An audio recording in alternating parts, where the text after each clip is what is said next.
السلام عليكم ورحمة الله وبركاته.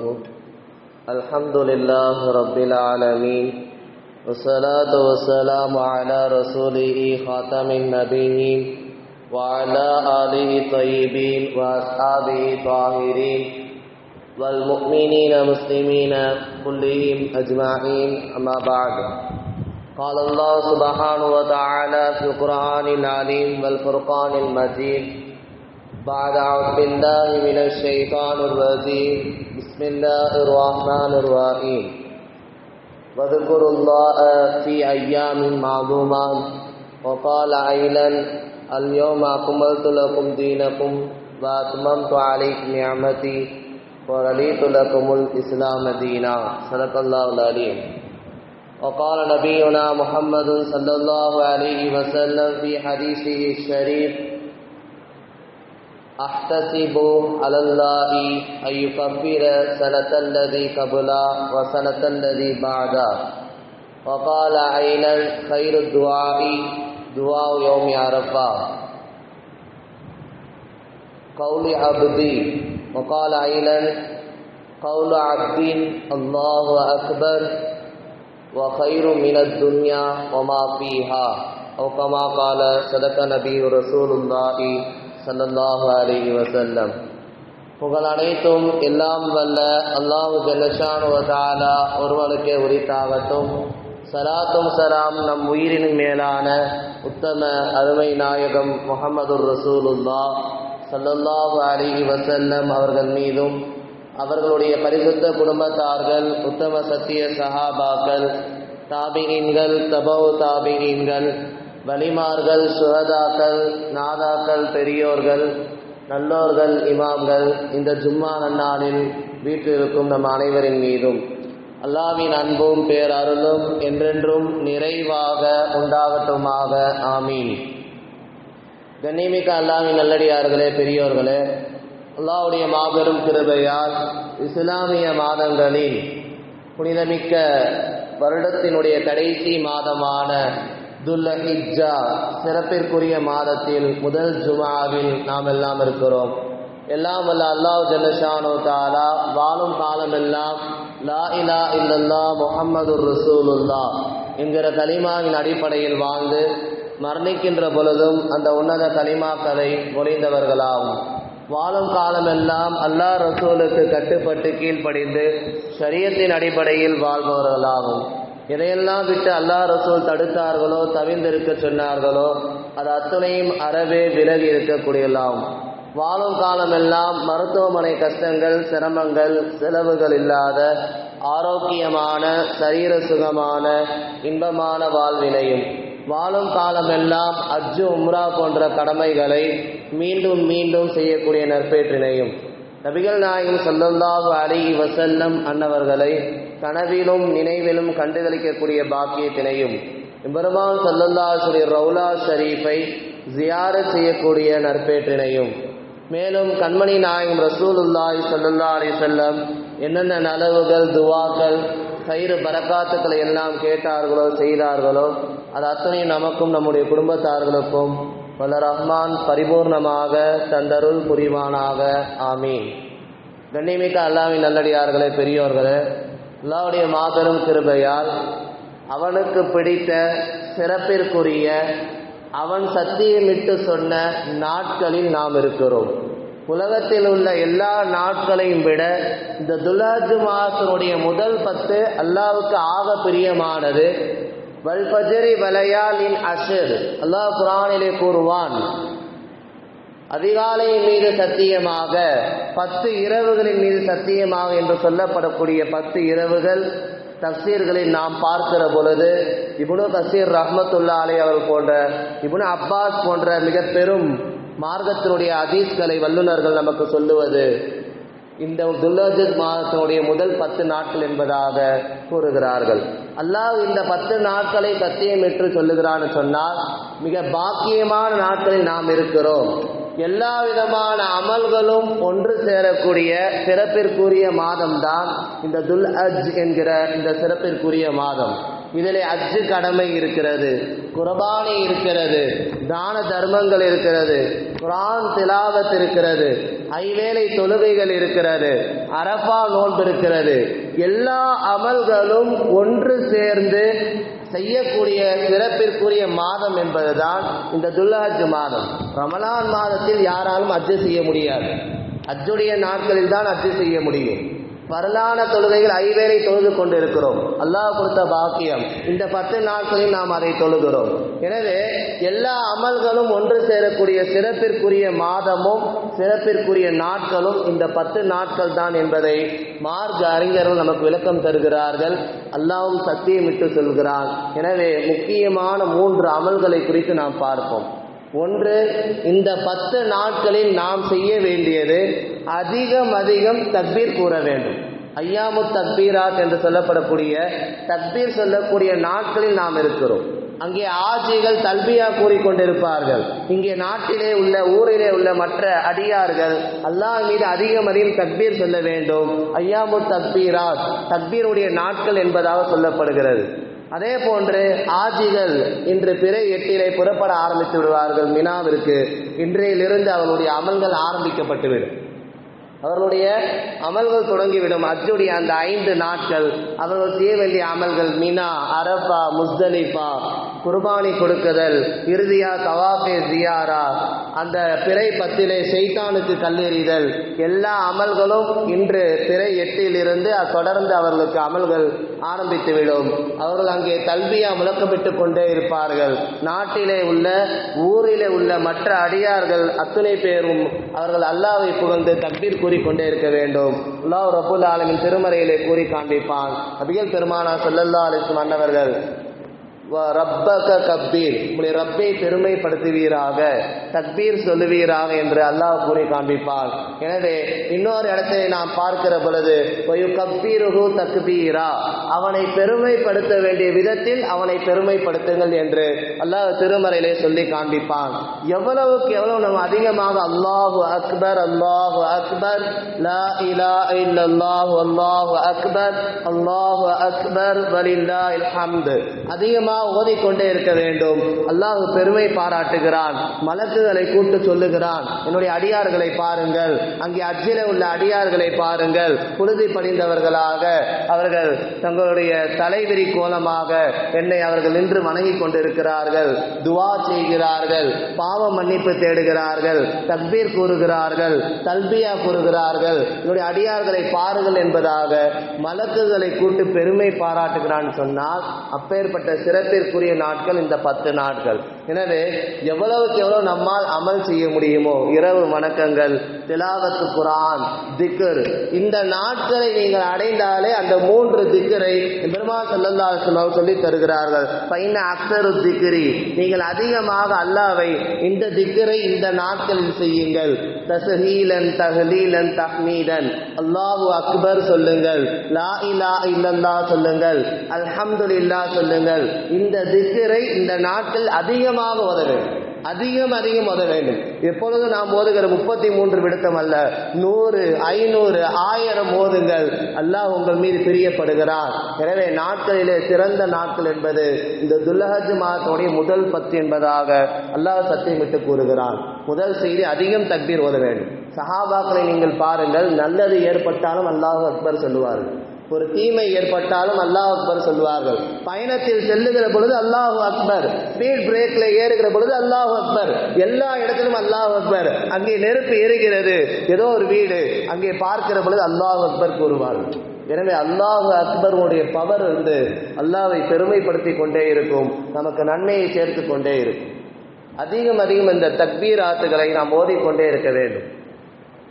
வருகிற ஞாயிற்றுக்கிழமை ஃபஜ்ரில் இருந்து வியாழக்கிழமை அசர் வரைக்கும் 23 வக்துகள் அந்த ஹஜ்ஜுடைய நாட்களில் அங்கே ஆஜிகள் தல்பியா கூறிக்கொண்டே இருப்பார்கள். இங்கே நாம் ஒவ்வொரு பர்லான தொழுகைக்கு பின்னாலும் அல்லாஹு அக்பர், அல்லாஹு அக்பர், லா இலாஹ இல்லல்லாஹு, அல்லாஹு அக்பர், அல்லாஹு அக்பர் வலில்லாஹில் ஹம்து, கூட்டாக தொழுதாலும் தனியாக தொழுதாலும் ஒரு தடவை தக்பீர் சொல்வது வாஜிப், 3 முறை சொல்வது சுன்னத். ஆண்கள் பள்ளிவாசலிலும் பெண்கள் வீட்டிலும் ஒருவர் தக்பீர் சொல்ல மறந்து விட்டால் ஞாபகம் வருகிற பொழுது தக்பீர் சொல்ல வேண்டும். அவர் 5 பர்லானத்தோடும் தக்பீர் சொல்லல, அதுக்கு பின்னாடி ஞாபகம் வருது தக்பீர் சொல்ல வேண்டும் என்பதை பெருமாள் ஸல்லல்லாஹு அலைஹி வஸல்லம் அவர்கள் இந்த நாட்கள் நமக்கு வலியுறுத்தி கூறியிருக்கிறான்னு சொன்னால், அல்லாஹ் ரப்பல் ஆலமீன் நாட்களை ரொம்ப விரும்புகிறான். அல்லாஹ்விடத்திலே இந்த 10 நாட்களை போன்று உலகத்திலே வேறு எந்த நாட்களும் சிறந்ததில்லை என்பதாக நாயகம் ஸல்லல்லாஹு அலைஹி வஸல்லம் கூறியிருக்கிறான்னு சொன்னால், அப்போ அமல்களை நாம் ஆர்வப்பட வேண்டும். அங்கே இப்னு உமர் ரலியல்லாஹு இன்னொரு சஹாபியும் அவர்கள் கடை வீதிக்கு போகிற போது அல்லாஹு அக்பர் அல்லாஹு சத்தமிட்டு முழக்கமிட்டு தக்பீர் கூறிக்கொண்டே போகிறார்கள். கடை வீதியில் இருக்கக்கூடிய அத்தனை வியாபாரிகளும் இவர்கள் சொல்வ ஆர்வத்தை பார்த்து அவர்களும் தக்பீர் முழக்கமிடுகிறார்கள். ஹதீஸ் இது. அப்ப எவ்வளவு பெரிய ஆர்வத்தை தூண்டக்கூடிய இந்த தக்பீர்கள். அல்லாஹ்வை பெருமைப்படுத்துங்கள், அவனை பெருமைப்படுத்த வேண்டிய விதத்தில் பெருமைப்படுத்துங்கள் என்பதாக ரப்பு தஆலா சொல்லி காண்பிக்கின்றான். எனவே அதிகம் தக்பீர் சொல்வது நம்ம மீது கடமை. வருகிற ஞாயிற்றுக்கிழமை காலை ஃபஜ்ரில் இருந்து அடுத்த வியாழக்கிழமை அசர் வரைக்கும் 23 வக்துகள் ஒவ்வொரு பரலான தொழுகைக்கு பின்பாக நீங்கள் தக்பீர் கூறிக்கொண்டே இருக்க வேண்டும். 3 முறை சொல்லுவது சுன்னத்தாக இருக்கிறது, வாஜிபாக இருக்கிறது என்பதை நினைவில் வைத்துக் கொள்ளுங்கள். இரண்டாவது செய்தி, அரஃபாவுடைய தினம். அரஃபாவுடைய நாட்களில் நோன்பு வைப்பது. அங்கே ஆஜிகள் நோன்பு வைக்க மாட்டார்கள், இங்கே நாம் நோன்பு வைப்பது சுன்னத்தை மாக்கதா, நோன்பு வைக்க வேண்டும். நபிகள் பெருமானார் ஸல்லல்லாஹு அலைஹி வஸல்லம் அரஃபாவுடைய மைதானமே அந்த சிறப்பிற்குரிய மைதானம். இந்த தடவை நமக்கு நியூஸ் வருகிற பொழுது 25 லட்சம் ஆட்சிகள் ஒன்று கூடியிருக்கிறார்கள், செய்தியில் போடுறாங்க. எவ்வளவு பெரிய பாக்கியம். 30 லட்சம் 40 லட்சம் வந்தாலும் அரஃபாவுடைய மைதானமோ அந்த முஸ்தலிஃபா இருக்கிற இடமோ அல்லது மினாவோ அத்தனை உள்வாங்கக்கூடிய பூமி. அவருடைய அற்புதமான இடங்களும் அருள் நிறைந்த இடங்களும் துவாக்கள் ஒப்புக்கொள்ளப்படக்கூடிய இடமாக அந்த இடங்கள் எல்லாம் அடையாள சின்னமாக இருக்கிறது என்பதாக அல்லாஹ் ரப்புல் ஆலமீன் திருமறையிலே சொல்லி காண்பிக்கின்றான். எனவே அரஃபாவுடைய மைதானம், அரஃபா என்று சொன்னால் அதனுடைய பொருள் நமக்கு தெரியணும். ஒருவரை ஒருவர் அறிந்து கொள்ளுதல், இன்ட்ரடியூஸ் பண்ணி வைக்கிறது. இவர் இப்படி அவர் அப்படி நம்ம சொல்றோமா இல்லையா, புதுசா யாரையா பார்க்கிற பொழுது. எனவே ஆதம் அவ்வாவை இந்த உலகத்திற்கு பூமியில் அனுப்பி 2 பேரும் கணவன் மனைவியை ஒன்று சேர்த்து அவர்கள் அறிந்தது அரஃபாவுடைய மைதானமாக இருப்பதால் அரஃபா என்று பெயர் வந்தது. இப்ராஹிம் அலைஹிஸ்ஸலாம் அன்னவர்களுக்கு ஜிப்ரீல் அலைஹிஸ்ஸலாம் அன்னவர்கள் வஹி கொண்டு வந்து ஹஜ்ஜுடைய மனாசிக்குடைய அத்தனை சட்டதிட்டங்களும் சொல்லிக் கொண்டு அரஃப்த, நீங்கள் அறிந்தீர்களா, நீங்கள் தெரிந்து கொண்டீர்களா என்று கேட்கிற பொழுது இப்ராஹிம் அலைஹிஸ்ஸலாம் சொன்னார்கள், அரஃப்து, நான் அறிந்து கொண்டேன். எனவே அரஃபா என்று பெயர் வந்தது. பெருமாள் ஸல்லல்லாஹு அலைஹி வஸல்லம் இறுதி பேருரை, ஹஜ்ஜுடைய இறுதி பேருரை நிகழ்த்தியது அந்த இடத்தில்தான். ஆலமே அர்வாவில் நான் உங்களுடைய இறைவன் இல்லையா என்று கேட்கிற அந்த சாட்சியை அல்லாஹ் நிகழ்த்தியது அந்த அரஃபாவுடைய மைதானத்தில் தான். அரஃபா அல் ஹஜ் அரஃபா என்று பெருமாள் ஸல்லல்லாஹு அலைஹி வஸல்லம் சொன்னார்கள். அதாவது பொதுவாக அரபியர்கள் இடத்துல ஒரு பழக்கம் இருக்கு, அறமுடைய அந்த எல்லையில் இருக்கிறது அது பரக்கத்து, ஹரம் ஷரீஃப்னாலே பரக்கத்து, அது ஒரு அடையாள சின்னம். எனவே நாங்கள் பெருமிதம் கொள்கிறோம் என்பதாக அவர்கள் மாறு தட்டி கொள்வது உண்டு. அவருடைய பெருமையை உடைக்கும் வண்ணமாக நீங்க நல்லா பாருங்க, இங்கிருந்து ஹஜ்ஜுக்கு போகக்கூடியவங்க எடுத்தோட எங்க போன மினாவுக்கு தான் போவாங்க. முதல்ல அல்லாஹ் என்ன சொல்றான், நான் என்ன சொல்றேனோ அதை நீ செய் என்பதாக சொல்லுவான். என்னுடைய கட்டளைக்கு என்னுடைய சட்டத்திற்கு நீ கட்டுப்பட வேண்டும். முதல்ல மினாவுக்கு போனோம், அப்புறம் பிறை 9 அரஃபா மைதானம், அப்புறம் முஸ்தலிஃபா, திருப்பி மினா, அப்புறம் சைத்தானுக்கு பிறை 10 கல்லெறிதல், அதற்கு பின்னால் குர்பானி கொடுக்குதல், இறுதியாக தவாஃபே ஜியாரா என்பதாக என்னுடைய காபாவுக்கு நீ உள்ள வான்னு அல்லாஹ் சொல்லுவான். இப்போ முதல்ல நம்ம நன்கு விளங்கணும், அரபியர்கள் நாங்கள் அறம் ஷரீஃப்ல இருக்கோம், அறமுடைய எல்லைக்குள்ள இருக்கோம், ஆரம்ப காலகட்டத்தில் பெருமை அடித்தது உண்டு. எனவே அதை உடைக்கும் வண்ணமாக அல்லாஹ் சொன்னா, முதல்ல நீ நான் சொல்ற இடத்துக்கு போ, அங்க தங்கு, அங்க திக்ர் செய், அங்க துவா செய், உன்னுடைய அடிமைத்தனத்தை வெளிப்படுத்து, நான் சொல்றது செய் என்பதாக அல்லாஹ் நிகழ்த்தி இறுதியாக தான் அவருடைய காபா ஷரீஃபை நம்ம நுழைகிற மாதிரி இருக்கிறது என்பதை நாம் பார்க்கிறோம். நன்கு விளங்க வேண்டும், அரஃபா என்பது துவாக்கள் ஒப்புக்கொள்ளப்படக்கூடிய இடம். அரஃபா என்பது ஒரு சாட்சிக்குரிய இடம். ஸல்லல்லாஹு அலைஹி வஸல்லம் இறுதி பேருடைய நிகழ்த்திய இடம் அது. எல்லாம் சிறப்பிற்குரிய ஒரு 30 லட்சம் 40 லட்சம் மக்கள் அங்கே அரஃபாவுடைய பிறை 9 ஒன்று கூடி கையை உயர்த்தி அல்லாஹ்விடத்தில் துஆ செய்வார்கள், பாவ மன்னிப்பு தேடுவார்கள். அந்த நண்பகலில் சூரிய உச்சத்திலிருந்து சூரியன் மறையும் வரைக்கும் அங்கிருந்து துஆ செய்வார்கள். ஒரு நிமிடம் அல்லது காலவர், ஒரு ½ அன் அவர் ஒரு ஆஜி அங்க தங்கலனா அவர் அஜ்ஜு கூடாது என்பதாக ஹதீஸ் இருக்குது. அதான் ஸல்லல்லாஹு சுருக்கமாக சொல்லிட்டாங்க, அல் அஜ்ஜு அரஃபா, அஜ்ஜுனாலே அரஃபா தான், அரஃபா மைதானத்தில் நீங்க தங்கணும்னு சொன்னாங்க. அப்ப நிறைய பேர் இங்க இருந்து அஜ்ஜுக்கு போறாங்க, போற வரையில எல்லாம் காப்பாத்துறோம், உடம்பு சரியில்லாம போயிருது அல்லது முடியாம இருக்காங்க, படுத்த படுக்கையா இருக்காங்க, அவங்கள ஆம்புலன்ஸ்ல கூப்பிட்டு வந்து அங்க ஒரு நிமிஷமாவது அல்லது காலவராது ½ வச்சு தான் கூப்பிட்டு போவாங்க. இன்னைக்கு நடக்குது, இல்லைன்னா அஜ்ஜு கூடாது. அப்போ இந்த அளவுக்கு அந்த இடத்தினுடைய சிறப்பும் மகிமையும் பரக்கத்தும் நாம் புரிந்து கொள்ள முடிகிறது. எல்லா ஆற்றிலும் கையை விட்டு அங்கு துவா செய்வார்கள். இங்கே நாட்டிலே உள்ளவர்கள், ஊரிலே உள்ளவர்கள் நோன்பு வைத்து அல்லாஹ்வை பெருமைப்படுத்துகிறோம். அதே நிலையை நம்ம உணர்த்தி காட்டுகிறோம். அல்லாஹ் கபூல் செய்ய வேண்டும். அரஃபா நோன்பு இருக்கிறது. அஹ்தசிபு ஸல்லல்லாஹு அலைஹி வஸல்லம் கூறுகிறார்கள், அஹ்தசிபு நான் எண்ணுகிறேன், ஐ கஃபீர சனத்தல்லதி கபுலா வ சனத்தல்லதி பாதா, அரஃபா தினத்திற்கு முந்திய ஓராண்டும் அரஃபா தினத்தினுடைய பிந்திய ஓராண்டும் சிறிய பாவங்களை நான் மன்னிக்கிறேன், அல்லாஹ் மன்னிக்கிறேன் என்பதாக ஸல்லல்லாஹு எண்ணுகிறார்கள். ஸல்லல்லாஹு எண்ணுகிறான்னு சொன்னால் அது பொய்யாகாது. எனவே ஓராண்டு முந்திய ஓராண்டு பாவம், இனி செய்யக்கூடிய ஓராண்டு சின்ன பாவம் அல்லாஹ் மன்னிக்கிறான்னு சொன்னால் எவ்வளோ பெரிய அந்த அரஃபா நோம்பினுடைய சிறப்பை நீங்கள் விளங்க வேண்டும். அந்த அரஃபா தினத்தில் தான் அல்லாஹ் ரப்புல் ஆலமீன் நரகத்தில் உள்ள அத்துணை அடியார்களை விடுதலையாக்கி சொர்க்கத்துக்கு நுழைவிக்கிறான். அந்த அரஃபா தினத்தில் தான் நிறைய செய்திகளை அந்த அரஃபா தினத்தை குறித்து நாம் சொல்ல முடியும். நிறைய பரக்கத்துக்கள், அனைத்து ஆஜிகளுடைய ஷைத்தான் விரண்டோடுவது இந்த அரஃபா தினத்தில் தான். ஷைத்தான் கதறி அடித்து அலறி அடித்து தலை பிச்சுக்கிட்டு ஓடுறது இந்த அரஃபா தினத்தில் தான் என்பதாக ஹதீஸ்ல இருக்கிறது.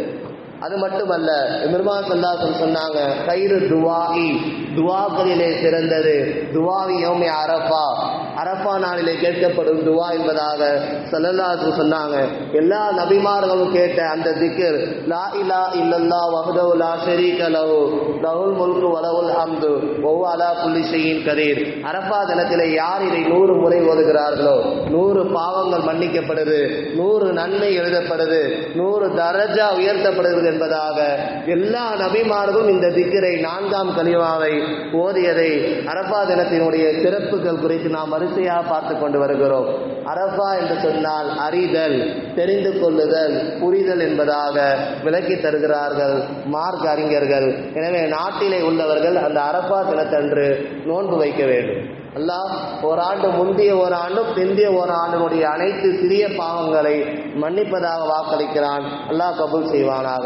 குர்ஆனிலே ஒரு இடத்துல ஷாஹீரின் வ மஷ்ஹூர், சாட்சி சொல்லப்பட்ட அந்த நாளின் மீது சத்தியமாக, இந்த அரஃபா தினத்தன்று தான் அல்லாஹ் ரப்புல் ஆலமீன் குர்ஆனிலே கடைசி ஆயத்தை ஒன்று இறக்குகிறான். கடைசி ஆயத், அல் யௌம அக்மல்து லக்கும் தீனக்கும் வஅத்மம்து அலைக்கும் நிஅமதி வரலீது லக்குமுல் இஸ்லாம தீனா. குர்ஆனுடைய கடைசி ஆயத்து இதுதான் வஹியா இறங்குச்சு. அதற்கு பின்னால் 3 மாதம் கழித்து பெருமாள் ஸல்லல்லாஹு உலகை விட்டு பிரிகிறார்கள், வஃபாத் ஆகிறார்கள். எனவே யூதர்கள் அதை செய்யணும். உமரே ஃபாரூக் ரலியல்லாஹு அவங்கள்ட்ட போய் கேட்கிறாங்க, உங்களுக்கு ஒரு ஆயத்து இறங்குச்சு வசனம், அந்த ஆயத்து எங்களுக்கு இறங்கி இருந்தால் நாங்கள் பெருநாள் தினமாக கொண்டாடி இருப்போம் என்பதாக சொன்னார்கள். அல்லாஹ் சொல்றான், அதோடைய அர்த்தம் என்ன? இன்றைய தினம் உங்களுடைய மார்க்கத்தை பரிபூர்ணமாக்கி விட்டேன், அனைத்து அருள் கொடைகளையும் நான் பரிபூர்ணமாக்கி விட்டேன். வரலீது லக்குமுல் இஸ்லாமை தீனா, இந்த இஸ்லாமிய மார்க்கத்தை தீனாக நான் ஏற்றுக்கொண்டு விட்டேன் என்பதாக அல்லாஹ் சர்டிபிகேட் கொடுக்கிறான். பெருமாள் ஸல்லல்லாஹு அலைஹி வஸல்லம் அவங்க கடைசியா வகி அது அரஃபாவுடைய மைதானத்தில் இறங்குகிறது. அது உரையாற்றி கொண்டிருக்கிற பொழுது இறங்குகிறது, ஜும்மா தினத்திலே இறங்குகிறது. உமரே ஃபாரூக் ரலியல்லாஹு அன்ஹு சொன்னாங்க, எங்களுக்கு இது பெருநாள் தான், எங்களுடைய எல்லா விஷயமும் எங்களுக்கும் தெரியும், இது ஜும்மா தினத்தில் இறங்குச்சு, அரஃபாவுடைய மைதானத்தில் இறங்குச்சு, எனவே உங்களை விட ஆக தகுதியானவர் நாங்கள் தான், நாங்கள் இதை பெருநாளாக கொண்டாடுவோம் என்பதாக அது செய்யணும். உமரே ஃபாரூக் ரலியல்லாஹு அன்ஹு அவர்கள் கூறியதை நாம் பார்க்க முடிகிறது. முதல் அமல் அதிகம் இந்த நாட்களில் நாம் தக்பீர் சொல்ல வேண்டும். 2வது அரஃபாவுடைய தினத்திலே நாம் நோன்பு வைக்க வேண்டும். மூன்றாவது குர்பானியுடைய சட்டத்திட்டங்கள். குர்பானியுடைய இந்த 10 நாட்களில் ஆக சிறந்த அமல் குர்பானி நிறைவேற்றுவது என்பதாக அல் அமலு சாலி இஹ்ராகு தமி, குர்பானியை அறுத்து அந்த இரத்தம் கீழே படுவதற்கு முன்னால் அவருடைய பாவங்கள் மன்னிக்கப்படுகிறது என்பதாக ஹதீஸிலே பெருமாள் ஸல்லல்லாஹு அலைஹி வஸல்லம் சொல்லுகிறான்னு சொன்னார். குர்பானி என்பது ஒரு பாக்கியமான ஒரு கடமை, அது ஒரு வணக்கம், அது இறை நெருக்கத்தை பெற்றுத்தரும், அது தியாக மனப்பான்மை உங்களுக்கு சொல்லித்தரும் என்பதாக இப்ராஹிம் அலைஹிஸ்ஸலாமுடைய வாழ்க்கை வரலாற்றில் நமக்கு அது தெளிவாக சொல்லி தருகிறது, படிப்பினைகளை சொல்லி தருகிறது. நாம் எப்படி தியாக சிந்தனையோடு இருக்கணும் என்பதை அது நமக்கு நிகழ்த்துகிறது இந்த குர்பானியுடைய பாடங்கள். குர்பான் என்று சொன்னால் நெருங்குதல் என்பதாக பொருள். இறைவனை நெருங்குதல், அவன் கட்டளைக்கு கட்டுப்படுதல், அவன் சொன்னதை செய்தல் என்பதாக பொருள். மார்க்க அறிஞர்கள் நமக்கு சொல்லி தருகிறார்கள்.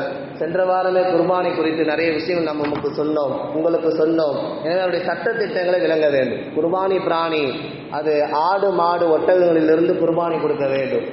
ஆடாக இருந்தால் எதாக இருந்தாலும், ஆணாக இருந்தாலும் சரி பெண்ணாக இருந்தாலும் சரி, ரெண்டுமே கொடுக்கலாம், மார்க்கத்திலே உள்ளதுதான். வயதை பார்க்க வேண்டும். செம்மறி ஆடு ஒரு வயது பூர்த்தியாக இருக்க வேண்டும். வெள்ளாடு 2 வயது பூர்த்தியாக இருக்க வேண்டும். மாடு 2 வயது பூர்த்தியாக இருக்க வேண்டும். ஒட்டகம் 5 வயது பூர்த்தியாக இருக்க வேண்டும். இப்படி இந்த வயதுகளை பார்த்து நீங்கள் குர்பானி பிராணிகளை வாங்குங்கள். அதிலே ஒரு 6-7 விஷயங்கள். குர்பானி பிராணி எப்படி நீங்க வாங்கணும்? கம்பு உடஞ்சிருக்க கூடாது, கண்ணு பொட்டையாக இருக்கக்கூடாது, கால் உடஞ்சிருக்க கூடாது, நோய்வாய்ப்பட்டிருக்க கூடாது, மெலிந்த ஆடா இருக்கக்கூடாது, வாலோ கொம்போ துண்டிச்சிருக்க கூடாது. இதெல்லாம் தவிர கொளுத்ததாக கொழு சதை உள்ளதாக பார்த்து நீங்க வாங்குங்க.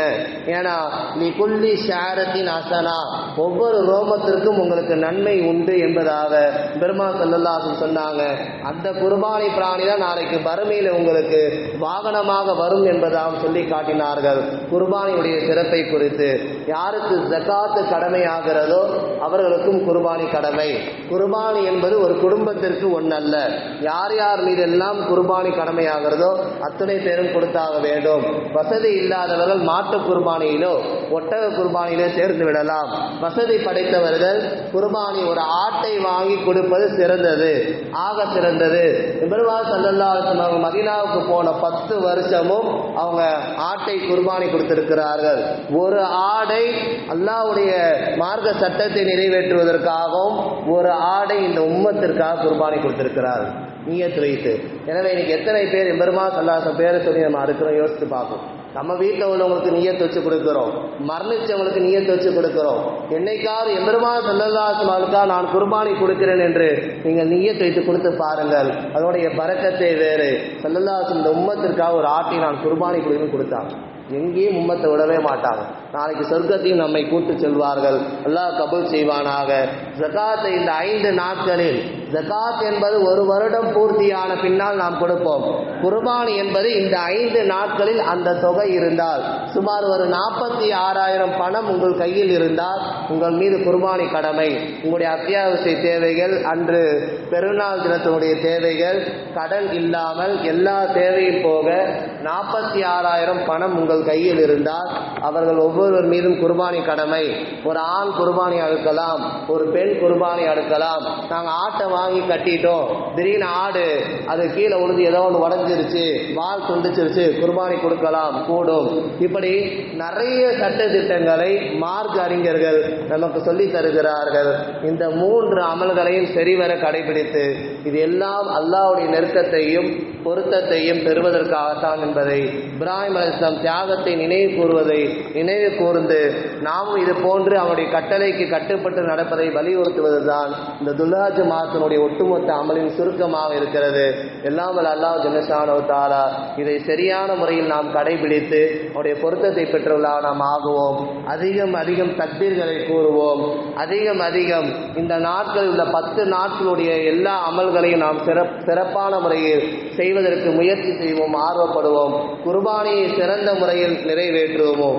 ஒரு குடும்பத்திற்கு ஒரு குர்பானி பிராணி அல்ல, யார் யார் மீதெல்லாம் கடமையாகிறதோ அதை நன்கு விளங்கிக் கொள்ள வேண்டும். இன்னைக்கு சுருக்கமாக முடிச்சுக்கிறாங்க, எல்லாம் அல்லாஹ் காப்பாற்ற வேண்டும். குடும்பத்திற்கு ஒரு பிராணி அல்ல, யார் யார் மீதெல்லாம் அந்த ஜகாத்தினுடைய தொகை கடமையாகிறதோ, ஒரு 11 பவுன் அவர் நகை வச்சிருக்காரு, அவங்களுடைய மனைவி யார் நகை வச்சிருக்காங்கன்னா அவங்களுக்கு குர்பானி கடமை நல்லா விளங்கணும். அப்ப இது போன்ற சட்ட திட்டங்களை விளங்கி நாம் குர்பானி கொடுப்போம். இல்லை வசதி இல்லைன்னா அவங்க மாட்டிலையோ அல்ல ஒட்டகத்திலேயோ சேரலாம். வசதி இருந்தும் குர்பானை கொடுக்கவில்லை என்றால் நாயகத்தினுடைய எச்சரிக்கையான வாசகம் இது.